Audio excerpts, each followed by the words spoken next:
Hello dear teachers. Moodle പ്ലാറ്റ്ഫോമിൽ attendance mark ചെയ്യാൻ ഒരു പുതിയ ബ്ലോക്ക് ആഡ് ചെയ്തിട്ടുണ്ട്. നിങ്ങളെല്ലാവരും കണ്ടു കാണും. ആ അറ്റൻഡൻസ് ബ്ലോക്കിൽ അറ്റൻഡൻസ് സ്റ്റുഡൻസ് ലോഗിൻ ചെയ്ത ഉടനെ ഓട്ടോമാറ്റിക്കായി അറ്റൻഡൻസ് മാർക്ക് ചെയ്യാനുള്ള പ്രൊവിഷനുണ്ട്. ടീച്ചേഴ്സിൻ്റെ ചോയ്സ് അനുസരിച്ച് ഓട്ടോമാറ്റിക്കായോ സെമി ഓട്ടോമാറ്റിക്കായോ അല്ലെങ്കിൽ മാനുവലായോ അറ്റൻഡൻസ് മാർക്ക് ചെയ്യാൻ പറ്റും. അറ്റൻഡൻസ് സെറ്റ് ചെയ്യേണ്ട കോഴ്സ് ക്ലിക്ക് ചെയ്യുക. കോഴ്സിൽ എൻ്റർ ആയി കഴിയുമ്പോൾ റൈറ്റ് സൈഡിൽ ഓട്ടോ അറ്റൻഡൻസ് ബ്ലോക്ക് കാണാം.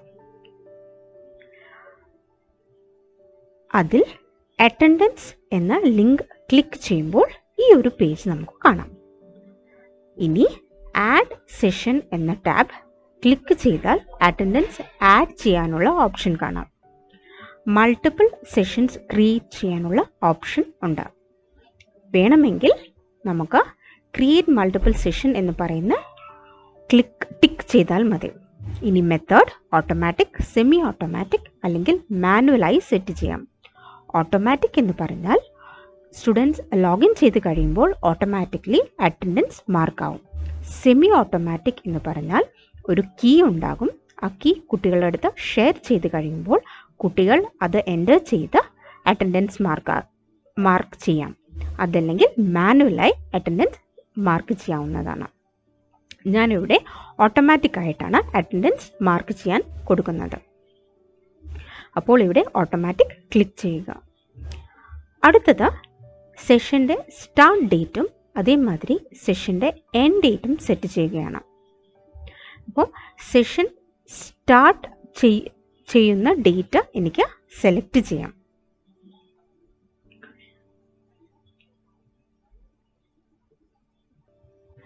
സെഷൻ സ്റ്റാർട്ട് ഡേറ്റ് കൊടുക്കുക. ഞാൻ ജൂൺ 1, 2020 കൊടുത്തിട്ടുണ്ട്. സെഷൻ എൻഡ് ഡേറ്റ് കൊടുക്കാം. നോർമലി നമ്മൾ 31 ഒക്ടോബർ ആണ് കൊടുക്കുന്നത്. ഇനി സെഷൻ റിപ്പീറ്റ് ഡേറ്റ്സ് നമുക്ക് മൺഡേ, ട്യൂസ്ഡേ, ഫ്രൈഡേ ആണ് നമുക്ക് ക്ലാസ് ഉള്ളതെങ്കിൽ മൺഡേ, വെനസ്ഡേ, ഫ്രൈഡേ എന്ന് സെലക്ട് ചെയ്യുക. ഇനി അടുത്തത് സെഷൻ്റെ ടൈമാണ്. ഇപ്പം മൺഡേ, വെനസ്ഡേ, ഫ്രൈഡേ 3 ദിവസവും എനിക്ക് 8:30 ക്ലാസ് എങ്കിൽ സ്റ്റാർട്ട് ടൈം എനിക്ക് 8:30 എന്ന് സെറ്റ് ചെയ്യാം. ഇനി ഡ്യൂറേഷൻ സെറ്റ് ചെയ്യാവുന്നതാണ്. ഡ്യൂറേഷൻ നോർമലി 1 hour ആണ്. ഡ്യൂറേഷൻ 1 hour 0 minutes കൊടുക്കാം. അടുത്തത് ലേറ്റ് ടൈമാണ്. ലേറ്റ് ടൈം സെറ്റ് ചെയ്ത് കഴിഞ്ഞാൽ കുട്ടികൾ അത്രയും നേരം എൻ്റർ ചെയ്താൽ 10 minutes ആണെങ്കിൽ അപ് ടു 10 minutes അവർക്ക് അറ്റൻഡൻസ് കിട്ടും. അത് കഴിഞ്ഞാൽ ലേറ്റ് അറ്റൻഡൻസ് ആയിട്ടായിരിക്കും മാർക്ക് ചെയ്യുന്നത്. നെക്സ്റ്റ് അറ്റൻഡൻസ് കീവേഡാണ്. സെമി ഓട്ടോമാറ്റിക് ആണെങ്കിൽ ആണ് നമ്മൾ അറ്റൻഡൻസ് കീവേഡ് യൂസ് ചെയ്യുന്നത്. അറ്റൻഡൻസ് കീവേഡ് സെറ്റ് ചെയ്താൽ കുട്ടികൾക്ക് അത് ഷെയർ ചെയ്ത് അറ്റൻഡൻസ് മാർക്ക് ചെയ്യാനുള്ള പ്രൊവിഷൻ ഉണ്ടാവും. അതല്ല റാൻഡം കീ എന്നത് ടിക്ക് ചെയ്തിട്ടുണ്ടെങ്കിൽ റാൻഡം കീ ഓരോ സ്റ്റുഡൻറ്റിനും ഇൻഡിവിജ്വൽ റാൻഡം കീ ജനറേറ്റ് ആകും. ആ റാൻഡം കീ നമുക്ക് കുട്ടികളുടെ അടുത്ത് ഷെയർ ചെയ്ത് അവരുടെ അറ്റൻഡൻസ് മാർക്ക് ചെയ്യിപ്പിക്കാവുന്നതാണ്. നെക്സ്റ്റ് ആണ് ഡിനെ സെയിം IP. ഇത് മാൻഡേറ്ററി ആയിട്ട് ടിക്ക് ചെയ്ത് വെക്കുക. പ്രോക്സി സ്റ്റുഡൻസ് പ്രോക്സി ചെയ്യാതിരിക്കാൻ ഇത് നമ്മളെ സഹായിക്കും. ഒരേ IP അഡ്രസ്സിൽ നിന്ന് 2 സ്റ്റുഡൻസ് ലോഗിൻ ട്രൈ ചെയ്താൽ ഒരു IPക്ക് മാത്രമേ അറ്റൻഡൻസ് മാർക്ക് ചെയ്യാൻ പറ്റുകയുള്ളൂ. അതാണ് ഡിനൈ സെയിം IP ക്ലിക്ക് ചെയ്താലുള്ള യൂസ്. ഇത്രയും ചെയ്ത് കഴിഞ്ഞാൽ നമുക്കിനി സെഷൻ ആഡ് ചെയ്യാം. ആഡ് സെഷൻ എന്ന ബട്ടൺ ക്ലിക്ക് ചെയ്യുക. അപ്പോൾ നമ്മുടെ സെഷൻ ആഡായി. ഇനി സെഷൻസ് നമുക്ക് കാണാം. നമ്മൾ ക്രിയേറ്റ് ചെയ്തിരിക്കുന്ന സെഷൻസ് എന്ന് പറയുന്ന ടാബിൽ നമുക്ക് വിസിബിൾ ആണ്. അതിൻ്റെ ടൈമിംഗ്, ഡേറ്റ് എല്ലാം നമുക്ക് വിസിബിൾ ആണ്. ഇനി എനിക്ക് മാനുവലായിട്ട് അറ്റൻഡൻസ് മാർക്ക് ചെയ്യുകയോ അല്ലെങ്കിൽ അറ്റൻഡൻസ് എഡിറ്റ് ചെയ്യുകയോ അല്ലെങ്കിൽ റീമാർക്ക് ചെയ്യുകയോ ചെയ്യണമെങ്കിൽ അതിനും നമുക്ക് പ്രൊവിഷൻസ് ഉണ്ട്.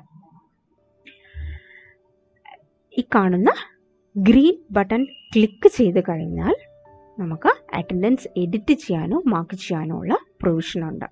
ഓക്കെ, എൻ്റെ സ്റ്റുഡൻസിൻ്റെ അറ്റൻഡൻസ് സ്റ്റാറ്റസ് അത് പ്രസൻ്റ് ആണോ ആബ്സെൻ്റ് ആണോ ലേറ്റ് ആണോ, അതേമാതിരി അവർ എൻ്റർ ചെയ്തിരിക്കുന്ന ടൈം, അതേമാതിരി IP അഡ്രസ്സ് നമുക്കിവിടെ വിസിബിൾ ആണ്. ഇനി അടുത്തതായി നമുക്ക് റിപ്പോർട്ട്സ് നോക്കാം. എങ്ങനെയാണ് സ്റ്റുഡൻറ്റ് റിപ്പോർട്ട് നമുക്ക് കാണാൻ പ്രൊവിഷൻസ് ഉള്ളത്. റിപ്പോർട്ട് എന്ന് പറഞ്ഞ ടാപ്പ് ക്ലിക്ക് ചെയ്ത് കഴിഞ്ഞാൽ നമ്മളിങ്ങനെ ഒരു പേജിലേക്ക് റീഡയറക്റ്റ് ചെയ്തു, അല്ലെങ്കിൽ ഈ ഒരു ടാബാണ് ഓപ്പൺ ആവുന്നത്. ഇതിൻ്റെ അകത്ത് present, absent, late, early, not calling ഇതൊക്കെയാണ് അവിടെ വരുന്ന ഓപ്ഷൻസ്. നോർമലി നമുക്ക് പ്രസൻറ്റും ആബ്സെൻറ്റും ലേറ്റും മാത്രം ആവശ്യമുള്ളൂ. ഡിഫോൾട്ടായിട്ട് പ്രസൻറ്റിന് രണ്ട് ഗ്രേഡും ആബ്സെൻറ്റിന് 0 ഗ്രേഡും ലേറ്റിന് 1 ഗ്രേഡുമാണ് പ്രൊവൈഡ് ചെയ്തിരിക്കുന്നത്, സെറ്റ് ചെയ്ത് വെച്ചിരിക്കുന്നത്. അപ്പോൾ ഓരോ അറ്റൻഡൻസും അനുസരിച്ച് ഗ്രേഡ് പോയിൻ്റ് ആഡ് ആയിക്കൊണ്ടിരിക്കും. ഇവിടെ നമുക്ക് ഓരോ ദിവസത്തെ അറ്റൻഡൻസും ടോട്ടൽ അറ്റൻഡൻസ് പെർസെൻറ്റേജും വിസിബിൾ ആണ്. ഇത് നമുക്ക് ഡൗൺലോഡബിൾ ആണ് എക്സൽ ഫോർമാറ്റിൽ. ഞാനിവിടെ ഡൗൺലോഡ് ചെയ്തു. എനിക്ക് അറ്റൻഡൻസ് എക്സൽ ഫോർമാറ്റിൽ എനിക്ക് വിസിബിളായിട്ട് അല്ലെങ്കിൽ ഡൗൺലോഡ് എൻ്റെ സിസ്റ്റത്തിൽ എനിക്ക് ഡൗൺലോഡ് ചെയ്യാനുള്ള പ്രൊവിഷനുണ്ട്.